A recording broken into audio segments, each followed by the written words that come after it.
Naga Chaitanya divorce 100% KTR చేయబట్టే అయింది. ఎందుకంటే కన్వెన్షన్ హాల్ని కూలగొట్టొద్దు అని అంటే సమంతను నా దగ్గరికి పంపాలి అని చెప్పి ఆయన డిమాండ్ చేశాడు.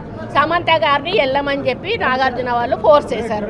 సమంత నేను వెళ్ళను అనింది. వెళ్ళను అంటే వాళ్ళు చెప్తే వింటే విను, లేకపోతే వెళ్ళిపోండి, డైవర్స్ ఇచ్చారు.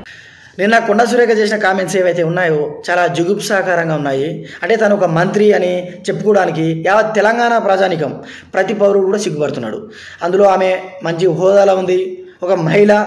ఆమె అంత సిగ్గు మానం ఇజ్జతి లేకుండా ఎలా మాట్లాడిందో అర్థం కావట్లేదు. అయినప్పటికీ చాలా గ్లామరస్ ఫీల్డ్లో ఉన్న నాగార్జున గారు కూడా ఈమెను గౌరవనీయులు అని సంబోధించాడు.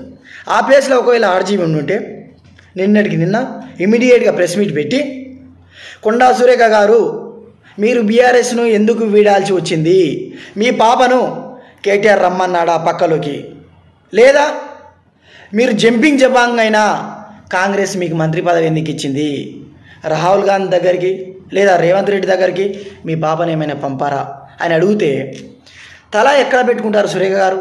ఒకవేళ వాళ్ళు అలా అడిగి ఉంటే సినీ సెలబ్రిటీస్ తెలంగాణ పౌరులుగా మేము తల ఎక్కడ పెట్టుకోవాలి మా మంత్రి గారిని ఈ విధంగా మాట్లాడినానని? దయచేసి ఒళ్ళు దగ్గర పెట్టుకొని, అంటే మీరు మహిళ అయినా కూడా ఒళ్ళు అని ఎందుకు అంటున్నా అంటే మహిళల పట్ల మీకే చిన్న చూపు ఉంది. సో నిన్ను ఎస్పెషల్లీ అందరినీ కాదు, నిన్ను ఒక్కదాన్ని అంటే మాత్రం తప్పే లేదు. దయచేసి ఒళ్ళు దగ్గర పెట్టుకొని రాష్ట్ర అభివృద్ధి గురించి నువ్వు మీ ముఖ్యమంత్రి ఏమైనా ఆలోచించండి.